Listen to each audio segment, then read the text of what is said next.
Hello everyone and welcome back to another book review. Today I'm going to be reviewing another entry in a series that I have been loving and reading while I'm petting my cat who's desperate for attention down here, and that is Haikyu by Haruichi Furudate. I have been reading this manga series for a while now. I have been loving it and I'm already on volume 31. So this is what the cover of 31 looks like.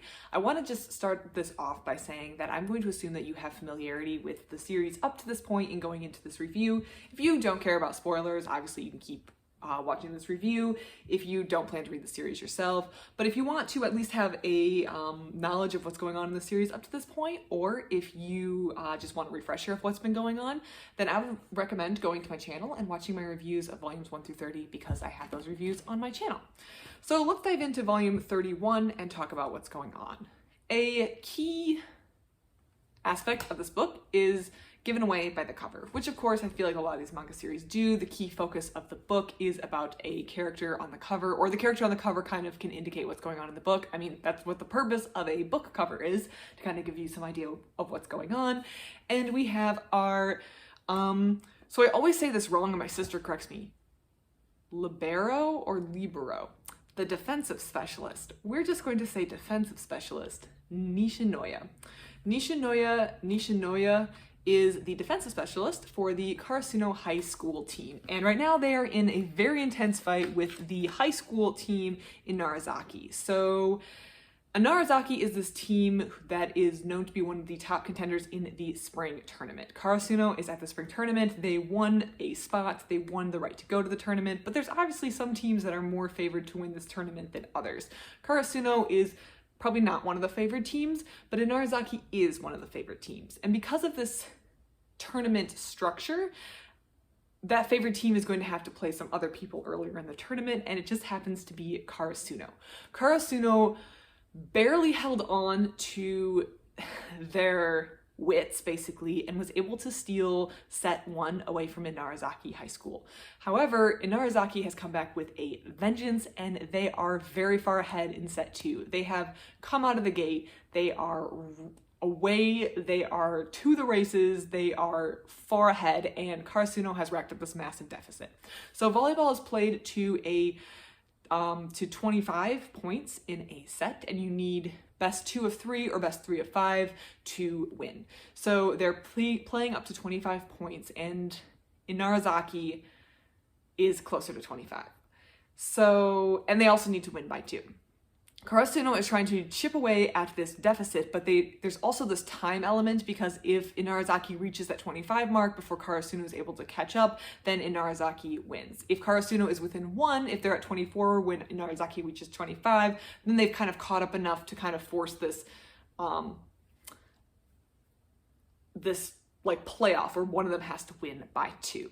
So Karasuno has put themselves in a very difficult position in set 2. However, it is not quite a high level of stress because they've won set 1. So even if they lose set 2, which they do not want to do, they'll still have to play a third set because they won't have automatically gotten the best 2 of 3 sets that they needed. So that's just something to keep in mind. This isn't a disaster, but this is a very difficult blow.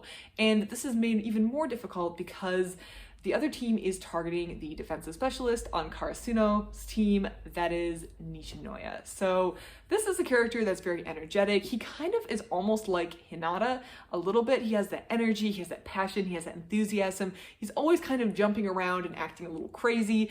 He is, I believe he's a second year, but he kind of acts a little younger than the other second years on the team. He's also short, which Hinata feels a little bit of a connection with him over. I'm trying to just figure out his year. Oh, sorry. Nope.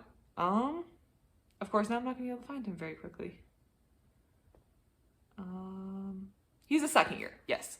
Nishinoya is a second year, but he's used to being the defensive specialist. He's used to always saving everyone, not saving everyone, but the team can count on him to do the job he needs. And he's good at it. He's good at what he does, and he's someone that the team can rely on. And the other team has kind of picked up on this and is now almost picking at him. They're targeting him and they're causing him to make mistakes and not able to do his role effectively. And this is probably one of the first times where Nishinoya has felt targeted, picked on, called out in the way that this game is going, and it's frustrating him. Clearly there's a mental aspect to volleyball. I mean, there's a mental aspect to all sports that Nishinoya hasn't been as exposed to as maybe some of the other people on this team have. We've seen in previous games, previous tournaments, previous matchups, there has been some targeting where maybe some players try to get in the other player's head, make them make mistakes, make them doubt themselves. But this targeting has never been directed at Nishinoya up until now, and he's having to deal with this on the fly. This is probably part of what's contributing to this deficit that Karasuno has racked up and they need to overcome. I really like this. I like this focus on this. I like the fact that we're seeing this mental side of the game where you have to have a kind of mental toughness, a resiliency to face these challenges and understand what you need to do to stay in your own head, play your own game to the best of your ability, and not let someone else's targeting affect you or the game or you showing up to the level that you know you can. Now that we're in the spring tournament and we're going through the spring tournament, the sets are much, much longer. We're not able to get through like 3 sets and get a whole game done in 1 volume or 1.5 volumes. So Haruichi Furudate, the author, is definitely taking his time to explore the story, which I don't mind. We're in our last 10 volumes of the series and I'm a little sad that it's going to be ending so soon, but we're here and the games are much longer. So just be warned, but I think if you've been reading the series and loving the series, you definitely are not going to mind the fact that the series has gotten a little longer. Longer in the sense that these games can take a long time because these are very important games and there's a lot of aspects that go into the game. I've been loving the series. I loved volume 31. I need to go place a hold on the next couple volumes in the series so I can get them shipped into my library and I can read them. If you've been reading the series, have any thoughts on the series up to this point, or agree or disagree with anything that I've said in this review, please let me know in the comments below. I love to read them. I love to hear them. If you have any suggestions on what I should be reading next after I finish Haikyu, I'm always looking for suggestions. I am reading a couple other manga series right now, but I'm always open to new suggestions, so please leave them below. I love to read your comments. Otherwise, thank you so much for watching, and I hope you have a great rest of your day.